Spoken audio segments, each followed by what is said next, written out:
mängitsil nagu nii väga ei erinegi, et teinekord piisab mõnest muudatusest, et asi juba toimima saada. Mida peab jah ütlema, et Kaljul ei ole Kilerbet. Kahekesi kokku, Ivanov jääb palliga, Patrik Eevs liigub kasti, Ivanov, Nikolajev teeb ülejooksu. Oi. Nagu oli nagu rahul selle tegutsemisel. Jälle tullakse mööda vasakut äärte, Robbie Saarma. Värava peale ja nüüd oli Gueye olemas. Praegu ütleme sellise lühikese sööduga ikkagi Kaljul ei ole õnnestunud välja tulla vastase pressi. Luts peab paremaga lööma ja napilt üle. 28 minut. Robbie Saarma, kui hea ja Pavlov ka hea. Jälle Robbie Saarmalt pall kasti ja nüüd on juba ohtlik. Ja ikka on ohtlik ja ristist napilt üle. Keskvälja, vaatame. No. Nüüd siis Lillander. Robbie Saarma taha posti suunda ja üle rammi sihtib peale, Pavlov ära. Ja nüüd on löögi koht. Oi ja latt koliseb. Ja Paide tuleb. Nii, Lutsult nüüd värava ette, Reinkord. Kõik on pikali ja lõpuks on ikkagi pall Pavlovi käes ja ei tule esimest Paidele. No nüüd on, ütleme, põrkasid seal kokku ka ja vaatame siin see. Nii, või mis? Vaatab. Jah, et kohtunik ja no minu sellisel tagasihoidlikul hinnangul saab Paide hetke pärast penaltit lüüa. Aga noh, ikkagi viga on viga. Takistas edasi liikumast. Ja.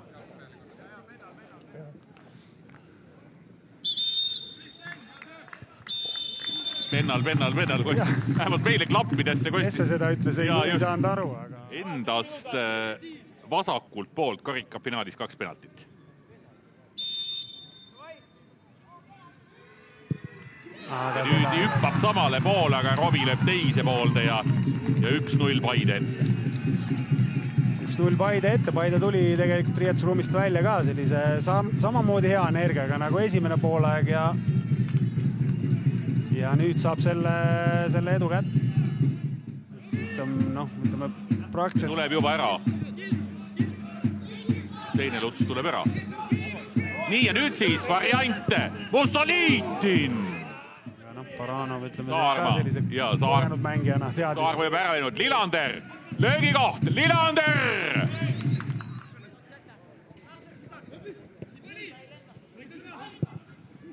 Saarma.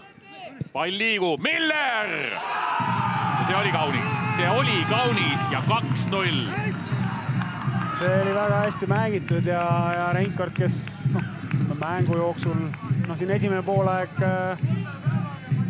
nurgalöögi olukorras aga muidu ikkagi pigem ründajana veidikene võib-olla peidus olnud, saab jala valgeks ja 2-0 on juba korralik valuuta. Nurgalöök peaks olema 6 Paidele. Ja väga hästi sai löögile Nikita Baranov. Läheb Saliste vastu. Annab karistusalasse. Žabir jätab palli mängu ja ei tule. Ja vaat nüüd Marko Meerits. Ette ja pall on täiesti mängitav vasaku peale. Kontrollite ikkagi seda asja täielikult.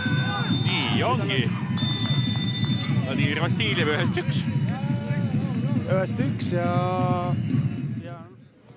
ja kui Tarmo Tiisler niimoodi väga ruttu oma juttu lõpetab, siis see on ilmselge märk sellest, et stuudios on põnevaid jutuajamisi oodata ja tõepoolest stuudios on Nõmme Kalju peatreener Nikita Andreev. Nikita, a tough match today and obviously after the cup win you could see that there wasn't perhaps as much spark on the field as usually. What would you say is the main reason? Of course, cup influence on our physical conditions, but this cannot be excuses, and I think today opponent fully deserved this win, and maybe we second half, last 30 minutes try to change situation, and players find the power, energy, and also maybe substitutions give a little bit more energy But okay, we need to take this defeat and go forward. Nothing happened. We need to prepare for next game and we continue to fight and that's it. As you said, in the last 30 minutes, you tried to be more aggressive. The players found some more energy. Would you say that maybe it was a little bit too late, that perhaps they should have started in the first half? Of course, now we can speak about this, maybe too late, too earlier, but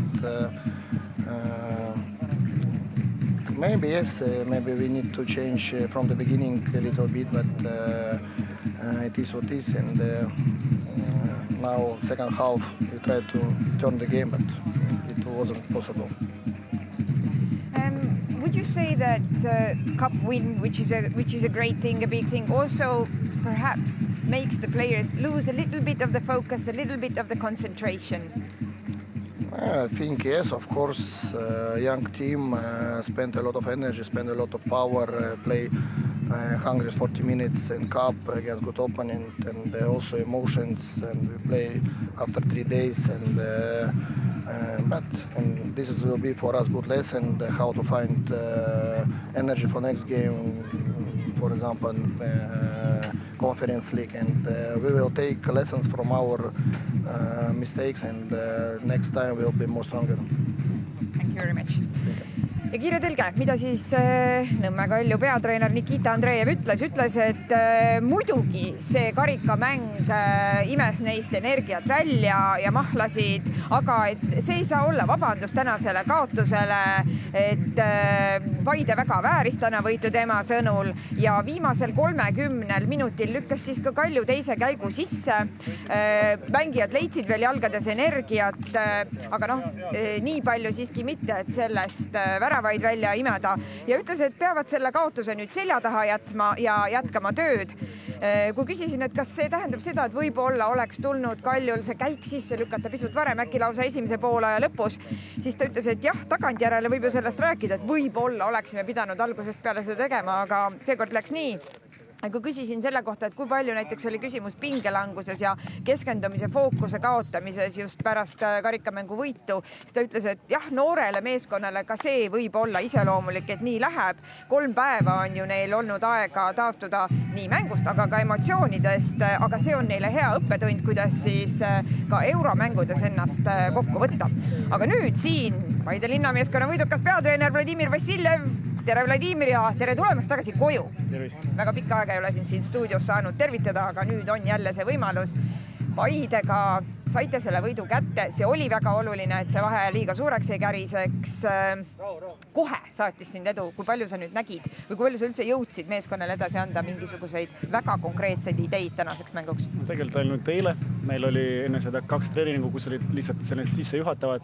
Tahtsin vaadata üle mängijate kvaliteeti ja pigem eile oli selline nagu lihvimine, et mõned ideed andsime, aga põhirõhk oli kaitses, et rünnakus andsin ainult üht neile suunist ja ülejäänud, nagu ütlesin, te oskate jalgpalli mängida, siin nii palju kogenud mängijad, kes on juba varasemalt koos mänginud, siis pigem nagu lihtsalt toetasin neid ja ütlesin, et kõik, mis nad teevad, on õige. Ja täna ka Paide mängis pisut teistmoodi kui varem ja tõesti selle kaitsele keskendumist oli näha. Nii et see oligi see, mida sa olid neile rõhutanud. Ja lõpuks oli selline tunne, et meie mängisime kärikad, et energiat ei olnud, sest mängisime poole tavapärasest sirgioonilisemalt, et meestel on vaja lihtsalt nagu adapteerida sellele jalgpallile ja ma arvan, nagu lõppkokkuvõtteks hea tulemus meile. Kannatasime lõpuni ja mis on väga positiivne, et 0 taga ka, see on mulle väga oluline. Kui palju sa oled üldse jõudnud jälgida oma hooaja jooksul, mis sul ju nii-öelda välismaal oli, seda, kuidas Paide mängis, kuidas nad toimetas, kui palju oli sulle siin nagu tuttavat? Tegelikult palju ei jälginud Eesti jalgpalli, ainult vaatasin Nõmme Unitedi, kuna ma töötasin seal, oli huvitav jälgida, kuidas neil läheb. Siis mõned derbimängud nagu Levadia, Flora või siis Paide, Nõmme, sellised nagu mänge vaatasin, aga nagu teist jalgpalli ei jõudnud vaadata, sest endalgi oli palju seal tegemist. Aga see, mida ma nägin ja see, mis Ivan tegi, tegelikult see oli silmapaistav lihtsalt, et lõpuks tulemused loevad ja kahjuks tal õnnestunud lõpuni nagu minna oma ideega võib-olla või siis mängijad ei suutnud seda realiseerida. Aga üldiselt oli nagu, mulle oli meeldiv vaadata Paide mängu ja samas ma arvan, nagu, et Nõmme Kaljus ka hästi palju tead. Paide küll 5. kohal praegu, aga ainult 6 punkti on tegelikult vaheliidriga. See vahe on sisuliselt pikka hooaega arvestades olematu. Millised sinu eesmärgid on siin kolmandik hooajast mängitud, 2/3 hooaega ees. Tegelikult nagu klubiga me ei muutnud eesmärke, ikka sama eesmärk tulla meistriks, üritada Euroopas natukene edu saavutada, aga üldiselt nagu me keskendume pigem praegu mitte isegi tulemusele, vaid mängule, et parandada seda või siis nagu kiiremini ellu viia nagu meie ideed väljakule, selleks nagu meil vaja natukene toetada mängijad füüsiliselt ja emotsionaalselt ja ma arvan nagu lõpuks nagu kõik siin räägivad, et klišee juba, et pikk marafon ja me vaatame lõpuks, kus me oleme, aga kindlasti kuna ma olen maksimalist ja ma tahan võita seda liigat ja ma arvan, nagu sa siin mainisid, et need 3 punkti olid meil väga olulised, et see vahe ei läheks liiga pikaks või suureks. Järgmised mängud meil ka on Kaljuga, Narvaga ja Floraga, kes on ka meie ees ja me peame neid kuidagi kätte saama ja ma arvan, et sellised mängud ka meile sobivad, nendele lihtsam motiveerida ennast ja nüüd siis ma arvan, kõige suurem fookus läheb edaspidi ka väikestele mängudele, siis kui me vaatame ajalugu, selle hooaja ajalugu, siis kaotasime liiga palju punkte neile ja see on see asi, kus me peame kindlasti paremini tegutsema. Olgu, Vladimir, aitäh! Aitäh teile! Ja võin ka öelda selle ära, et Levadia ja Pärnu mäng jäigi 2-2, nii et veelgi põnevamaks läks tabeliseis, aga nüüd on mul hea meel mängu parima auhind üle anda Martin Millerile. Martin, tervist ja siin sulle ka auhind ja natukene pead seda jagama ka Delevitšiga, kes ka palju kiidusõnu teenis, aga kaptenina kindlasti see on sulle meeldiv ülesanne. Nii, kas võib öelda, uus peatreener tõi kohe ka uue hingamise? Ma arvan küll, et seda oli nagu igas mängijas näha ja seda energiat, seda põlemist, et see tegi nagu meele väga heaks, et kindlasti. No kindlasti teiega mängijatena ei ole päris rahul Paide senise käekäiguga, ütleme tabeliseisuga ja sellega, kui palju punkte on õnnestunud koguda. Aga teisalt olulisi vastaseid, suuri vastaseid te olete ju võitnud ja nüüd teist korda järjest Nõmme Kaljut, et mis see on, mis just nendes mängudes nagu sellise erilise keskendumise annab? No tegelikult ei tohiks öelda, et ei saa öelda, et peaks olema eriline keskendumine, sest lõpuks tiitli nagu määravad ka need väiksemate vastaste vastu mängud, et aga ma arvan, et Kuklas kindlasti võib-olla mingi eriline tunne on, aga tegelikult nii ei tohiks mõelda, aga meil oli vaja see mäng, selles mõttes meie jaoks oli suur mäng, et meil oli vaja nagu see mäng võita ja selles mõttes kõik edasised mängud samamoodi, et ja, nagu sa ütled, et kõik edasised mängud samamoodi, vahe on seal ainult üksikud punktid siin-seal 5. ja 1. koha vahel, kõik on võimalik, kõik on mängitav ja tehtav. Absoluutselt. Väga tore kuulda, Martin, aitäh! Aitäh!